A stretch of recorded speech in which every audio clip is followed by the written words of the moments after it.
The language and culture is very important. When that language and culture code was first adopted, I had just newly gotten on the tribal legislature, and we worked on that. We tried to come to compromise, a lot of disagreements on how it should have operated and what should have been in there. And we formed a task force of elders and other people to help organize that language and culture code, because we knew we were losing our language.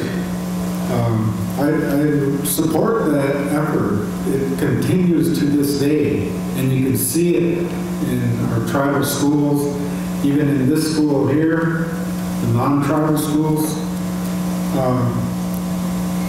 So my contribution was, at the time, being on the legislature and help developing that aspect of promoting our language and culture. Other things that I noticed is that we have a community effort now, the community-wide. We don't always agree on certain things about how it should be done or how things should be implemented, but we come together as a community and as a consensus. We try and do the best we can.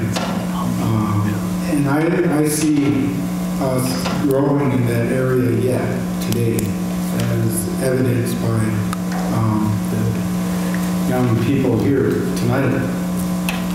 Thank you. Thank you, Dave. Craig? Well, thank you, Deborah. That's a good question. I myself have, there was a presentation brought to the legislature it was to create, one, to save the language, and two, create immersion school. Ron Corn Jr. and Joey Wanapay presented it. At the legislative level, I supported it. I voted in favor of the proposal. The tribe made a $500,000 or $700,000 investment in the language, and I actually applied for one of the positions and was chosen as one of the 10 Menominee language immersion trainees for this program. After 8 months in a program,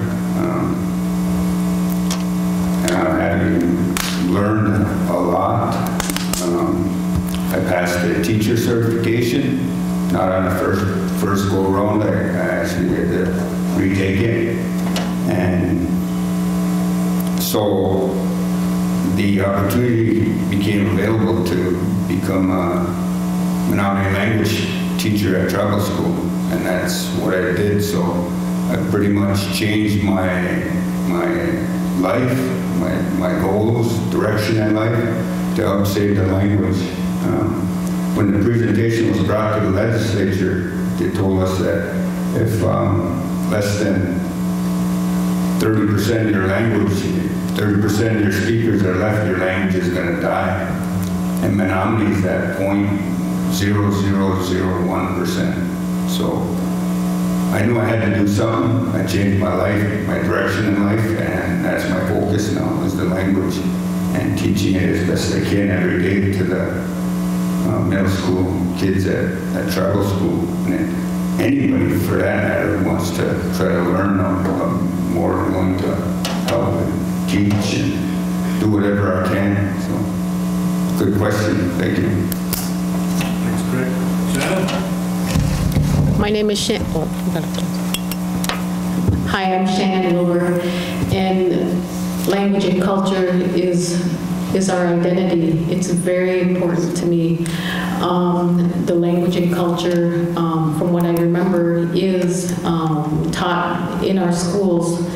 It's taught in every grade as we go through Menominee Tribal School, and it needs to be immersed a bit more in our KPS schools as well as in the Menominee Indian Middle School.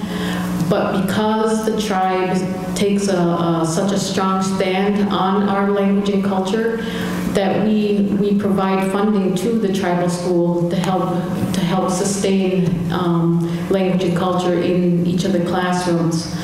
I've only had one experience with one daughter that went through tribal school, and right now it's still one of her hopes and dreams to become a fluent speaker, to contribute towards that 0.1%, 0.001%, as Legislature Corn had indicated.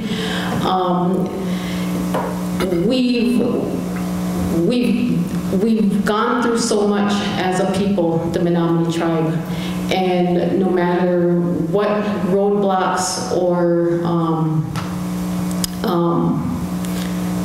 challenges that were put in front of us, we always had our language and culture to hold on to.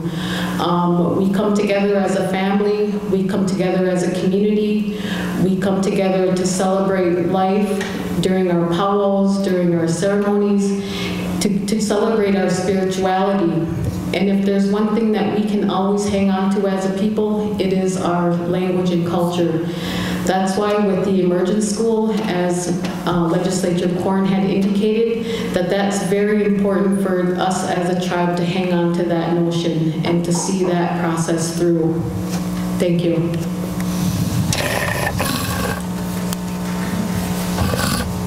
Also, my name is Mary Sullivan Menor. I started very young, back when we used to supply St. Anthony's with beaded earrings, beaded rings we used to make. I started when I was about 8 years old. From that, I continued to do the cultural crafts. To this day, I still make moccasins, beading, cultural dress for the people of our tribe at a very minimum price, just because it makes me feel so good to see our people out there dancing, our children. I support that so much. I started working, teaching Menominee language and cultural crafts during summer school. But I sort of backed off from the language because it was becoming to be a structured language equivalent to the English. And it was kind of hard for me because I was taught the original way. My family, the mashed potatoes, we kept that language, and in our home we spoke it as a young child. But I also saw that if we was to push it upon our children, it confuses them at a very young age to try and read and write Menominee language opposed to the English. So I always felt that was something that should have been an elective, because I felt that at the same time that I was forcing, kind of making the kids pay attention and stuff, I almost felt like as if I was the same as the people who tried to stop our language. So I felt that forcing was kind of a hard thing for the kids. But to this day, I continue powwows.